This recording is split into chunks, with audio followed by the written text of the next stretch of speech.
Alors moi, je m'intéresse au numérique parce qu'il est étroitement lié à la façon dont on régule nos vies en société.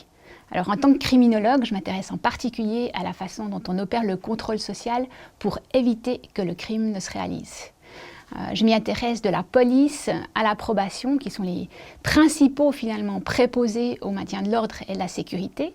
Alors par exemple, en milieu policier, on a souvent entendu parler de la dite police prédictive. Ça traduit de nouvelles façons de faire police, de réguler les espaces publics et de tenter notamment d'envisager, de détecter à distance des personnes qui seraient présumées poser des problèmes.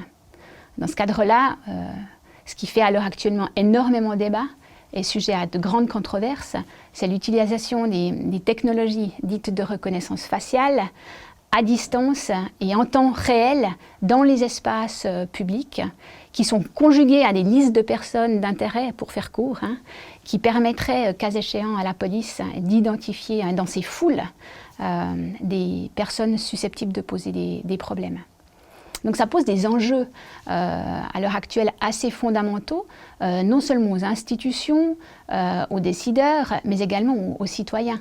On serait rentré dans une ère où on aurait renversé le paradigme de la présomption d'innocence, où au motif d'identifier une personne susceptible de poser problème, on va placer tout en chacun sous surveillance.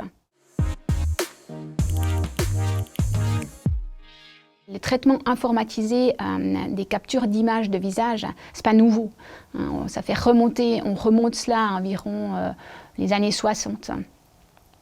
Ce qui s'est passé, c'est qu'elles ont connu une revitalisation massive par plusieurs effets conjugués, notamment bien entendu les recherches scientifiques, l'ingénierie des entreprises qui voient des marchés faramineux, et puis aussi par des événements qui nous ont tous sidérés, et 9/11 en particulier nous a tous sidérés. Donc, sur l'île de Manhattan, par exemple, IBM a commencé à collaborer étroitement avec la police de New York, la NYPD, et puis s'est rendu compte très rapidement que son algorithme de reconnaissance faciale donnait justement des résultats mitigés. La police, pour bien faire, et dans le cadre de leur partenariat, a donc laissé la possibilité à l'entreprise de faire entraîner son algorithme sur ses propres bases de données. Il faut savoir qu'une personne sur deux aux États-Unis d'Amérique, notamment à travers les driver license, a son image de visage dans une base de données du FBI et autres corps de police y affiliés.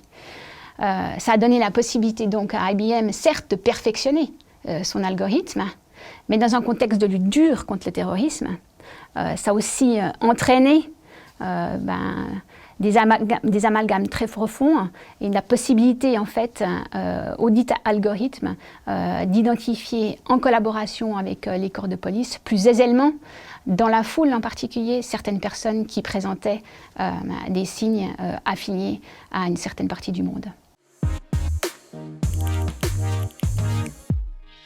Et puis enfin, je pense que dans le cadre de mes recherches, j'essaye aussi de montrer combien les frontières sont poreuses quand il s'agit de faire sécurité entre des intérêts publics et des intérêts privés.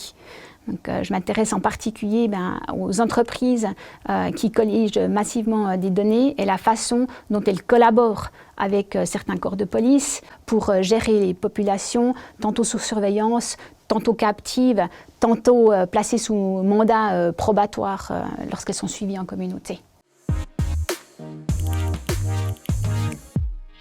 Le numérique, il pose des défis en fait, pas seulement, comme je vous le disais, techniques, juridiques, mais aussi politiques, sociétaux. Je veux dire, le numérique, il nous appelle à travailler les uns avec les autres, qu'on soit issu des sciences formelles, dites formelles, exactes, ou humaines et sociales. Il nous pose des défis tels que l'on ne va pas pouvoir faire l'économie de travailler ensemble. Mais c'est aussi un dialogue auquel on doit impérativement faire mieux participer la société civile. Donc je pense que le numérique aussi donne la possibilité, en guillemets, je lâche le gros mot, de décoloniser nos savoirs à l'heure actuelle.